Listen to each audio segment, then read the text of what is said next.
Hey everyone, RogueGold here, and today I recently had the idea that I wanted to tackle a few different discussion topics and kind of use some of the community's own thoughts and opinions as supporting evidence and as a platform to kind of base this stuff off of, because I do think they're very interesting and relevant to the, concept of the Division overall as a game, and I wanted to talk about it with you guys and gauge your thoughts on it. And so, we are starting today with Crossplay. This is for a few different reasons, the one that I wanted to tackle first, mainly because even though we have gotten official word and confirmation from the devs, leading up to this point about what's kind of going on with it in regards to the Division 2, I still get a lot of questions regarding crossplay. And so even though the topic has kind of passed by, at least, a lot of people were making videos on it a while ago, I wanted to make one myself because I didn't do it last time around and kind of clarify everything for anybody who is not in the know, as well as you may have seen that I put on my community tab a poll, and I want to go over those results because I am a little bit surprised at the direction in which that went. So let's start off with this article that was published by Game Rant in January,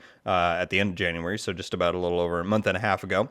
And so basically what this covered, and what's kind of funny about this is that when this came out, obviously at the end of January of this year, a lot of people around the community were making a big deal about it and like talking about, all the different unique information that was in here when really this stuff was already out in the public in like the fall of last year. But anyway, what it basically talks about, among other stuff, it also talks about survival at one point, which I did do a video on, but it covers how Yannick, who is of course the creative director of the Division 2, kind of went on Twitter and told us what the deal was with cross-save and cross-play, because it has been not rumored, because it's not like people are saying it's going to be in the update, but a lot of people, myself included, had said for a long time throughout 2021 that we would love it if crossplay or cross-save was a feature in this coming content and update to the Division 2. I personally think that it would really reinvigorate and revitalize kind of the player base, on all platforms to be able to group up, join together, and do all that stuff. It would certainly and still would be really awesome. However, we have kind of some reasons as to why that is probably not going to happen anytime soon,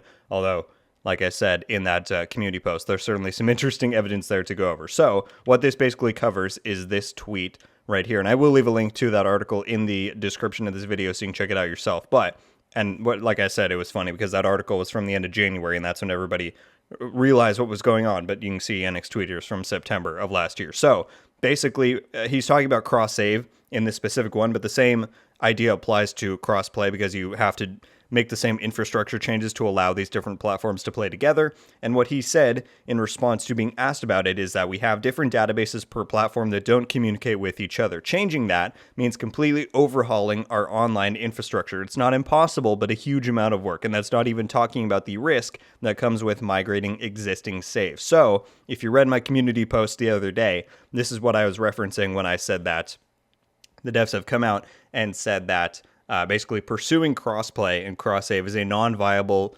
development option because it would take so much of their resources and time, that could be going into producing and providing new content. And so it's certainly interesting to know that the option is, possible out there in the ether, but it would be significantly challenging for the team to do, like I said, alongside making new content. And it's, pretty much just not a possibility to do simultaneously. They would have to prioritize one or the other, which is kind of where I got into this community post from the other day that almost 250 of you voted on. So thank you very much. If you did not see it, I'll put a little screenshot up on screen so you can see what I asked. The question I basically posed to everybody was, hypothetically, if the option were on the table, would you prefer the devs significantly or indefinitely delay new content being added to the game in favor of working on the addition of crossplay? Or is that too big of a sacrifice and you would prefer new content over anything else? And certainly the option in the results here, the one that got the most votes, is the one that I expected to get the most votes, which was that they would want new content for the game over anything else. However, I am actually a little bit surprised that 1/5 of you, so the split was 20%, 80%, 1/5, 20% of the responses here said that they would accept significant content delays to receive crossplay. And I think that speaks to just how, valuable of an option and popular of a feature crossplay and cross-save is to any modern game.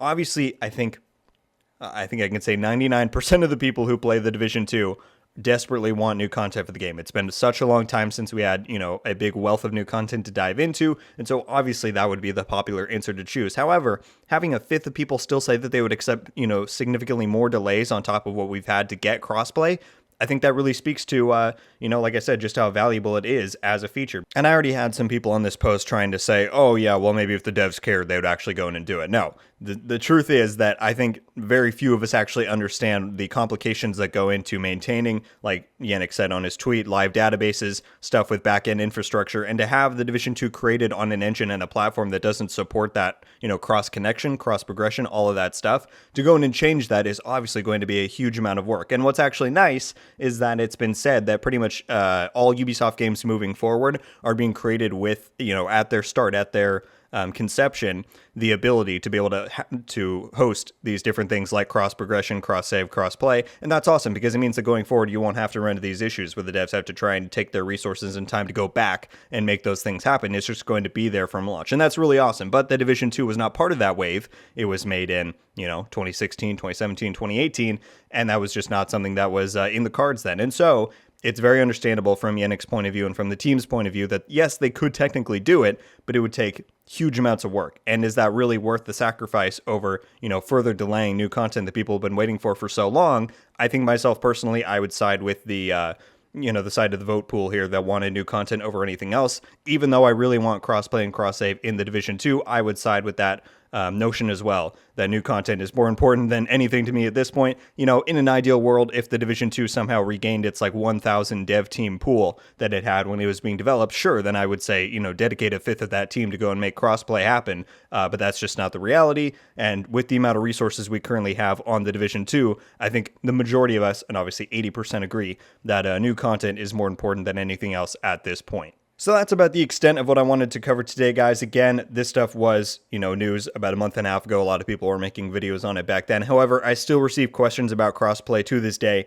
And so because I didn't make a video on this stuff back when that came out, and because it was based on something back in September of last year, I figured I would set the record straight, as well as I wanted to kind of include some community opinions. And I was actually, like I said, a little bit surprised at the distribution on this poll. And so thank you all very much for voting. And I definitely intend on doing more of these in the future. I think it'll be a fun way to, like I said, provide some supporting evidence and just a platform to kind of base these discussions on, because of course we're here to talk about it with you guys about the Division, and this is one of the best direct ways to do it. So I hope you enjoyed this discussion about crossplay. Hope you enjoyed hearing some of my thoughts about it, and I certainly want to hear yours. Thank you all so much for watching. Leave a like if you enjoyed this video, and be sure to subscribe with notifications on so you can be updated every time I upload. As I said, leave your own expanded thoughts down below, even if you voted on the poll, about what you think about this topic. What do you think about crossplay in general? How valuable do you think it would be to the Division 2 and other online games of its type? What is your thoughts on if it's more valuable than new content, or are you in, the camp of the majority of us that believe the new content, even though we want crossplay, new content is more important than anything else at this point?